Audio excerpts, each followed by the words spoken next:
It was 5 a.m. on a serene spring morning, and there was a sense of peace and calm at Emsworth Harbour. The air was clean and fresh, the sun was breaking over the horizon, and a brand new day was about to dawn. On the quayside, a blue and white fishing boat, the Carly D, rocked gently against her moorings. A family of swans floated lazily past, barely noticing the solitary, unimposing man working at the stern of the boat, unloading his catch. There was something about this scene, its peacefulness and depiction of a simple way of life. To an outsider looking in, it would look like a scene from a postcard, tranquil and perfect. But there was more going on here than met the eye. In truth, there was nothing perfect about this day. Pete, our unimposing fisherman, was about to lose his livelihood. You see, 5 months earlier, his life had come crashing down around him. His wife Chantal, his business partner and the mother of his beautiful daughter, had become very ill, undergoing 12 grueling hours of major brain surgery. Pete had sacrificed everything at the time to be by her side throughout her recovery, and this seemingly perfect day in spring marked the 5-month anniversary of that day. Financially, the family were desperate, but there was light at the end of the tunnel. Chantal was on the road to recovery, and the end was in sight. And then COVID-19 hit like a tsunami, along with the news that the nation was heading into lockdown. The family were facing a second potential disaster. The fish markets were all shut, and there was nowhere from which they could sell their fish. In the space of a day, their business was brought to its knees. But this is not a story about illness, crisis, or desperation.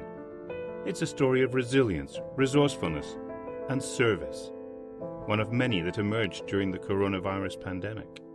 Stories of love and hope that deserve to be recorded, shared, and appreciated. History has shown that in challenging times we can rely on our ingenuity, our love for our neighbours, and our collective spirit to ensure that, together, we prevail. Pete and Chantal decided they would face the lockdown head-on. They rolled up their sleeves and came up with a plan, a new way to serve the community, keep their business alive, and feed their family. Luckily, the demand for fresh, wholesome produce hadn't gone away. So Pete went back to sea, and Chantal went back to work. In apron, gloves, and mask, Chantal reached out to her community, and they reached back in return. With a team of volunteers, Chantal sold the fish directly to her customers via a doorstep delivery service.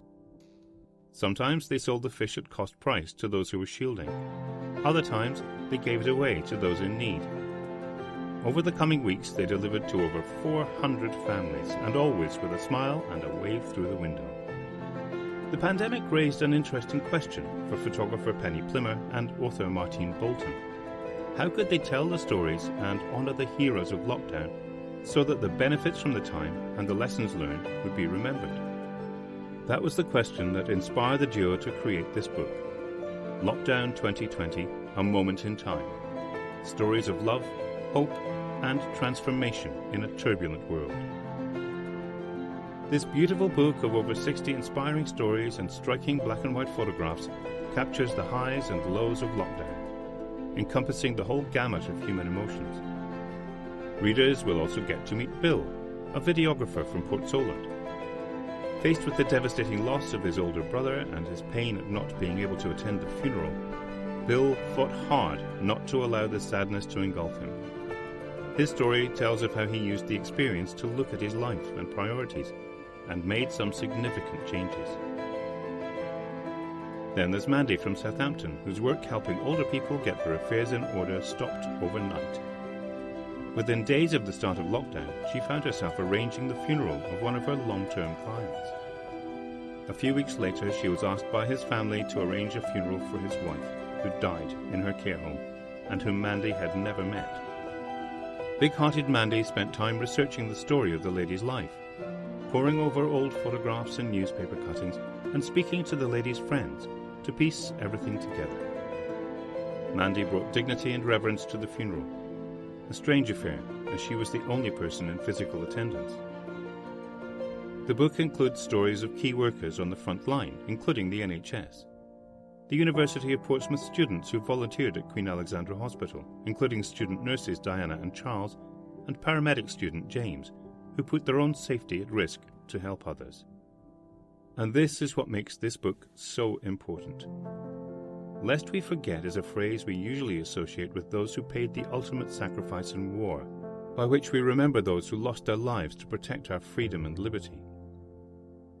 This book not only asks that we remember those that stepped up to help the greater good, but also that we remember the positives that came out of the time, the peace and quiet we experienced, the clear waters and skies, the way nature seemed to thrive, communities coming together and bonding like never before, people helping one another, the explosion of creativity, the transformation of all kinds that took place. These stories have earned a place in homes and waiting rooms everywhere. A book to be enjoyed and shared with future generations in decades to come, in memory of the time when the world as we had known it came to an end, and a new world began to emerge.